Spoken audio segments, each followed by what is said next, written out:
আমরা ইতিমধ্যে সরকারের তরফ থেকে আমাদের যত ধরনের বেদখল যে রেলের যেসব জমি বেদখল হয়েছে সেইগুলিকে আমরা দখলমুক্ত করার জন্য কিন্তু আমরা নির্দেশনা দিয়েছি এবং সেই নির্দেশনাগুলি আমার মনে হয় যে একেবারে মাঠ পর্যায়ে চলে আসবে যে আমরা রেলের কোনো সরকারি কোনো সম্পত্তি সে যেই দখল করুক তাকে সেই জায়গা থেকে দখলমুক্ত করতে উচ্ছেদ করতে হবে এবং এই ব্যাপারে আমরা পক্ষ।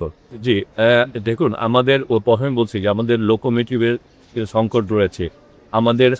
আমাদের যে ইঞ্জিনগুলি লোকোমোটিভগুলি এখানে ব্যবহার করা উচিত সেই 30 সিরিজের লোকোমোটিভ ব্যবহার করে, সেখানে অনেক ক্ষেত্রে 29 সিরিজের লোকোমোটিভ ব্যবহার করা হচ্ছে।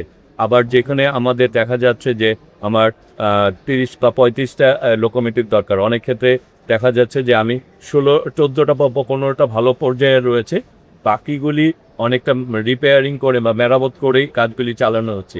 মানে আমরা আসলে যে কাজগুলি আমাদের সমস্যা রয়েছে, কিন্তু আমাদের কথা হচ্ছে যে আমরা শুধু সমস্যা নিয়ে বসে থাকার রাজি না, আমরা সমস্যার সমাধান করতে চাই।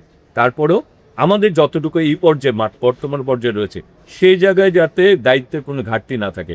আমরা বলবো যে আমাদের এটা নাই ওটা নাই, কিন্তু আমাদের যতটুকু আছে সেই জায়গায় কোনো ঘাটতি আছে কিনা, সেই জায়গায় সেবার কোনো দুর্বলতা আছে কিনা, সেই জন্যই আমরা কিন্তু নিজেরা পরিদর্শনে যাচ্ছি। আমাদের যারা জিএম পর্যায়ে, ডিআরএম পর্যায়ে, আমাদের যারা মানে বিভিন্ন জনের যারা দায়িত্ব রয়েছে তাদেরকেও আমরা বলছি যে আপনারা সবগুলি সুপারভাইজার যারা রয়েছেন, যারা এক্সিকিউটিভ, সবাইকে বলছি যে আপনার মাঠ পর্যায়ে যেতে হবে, মাঠ পর্যায়ে কোনো দায়িত্বের অবহেলা হচ্ছে কিনা সেটিকে নিশ্চিত করতে, এবং সেই জন্য আমরা কাজ করে যাচ্ছি।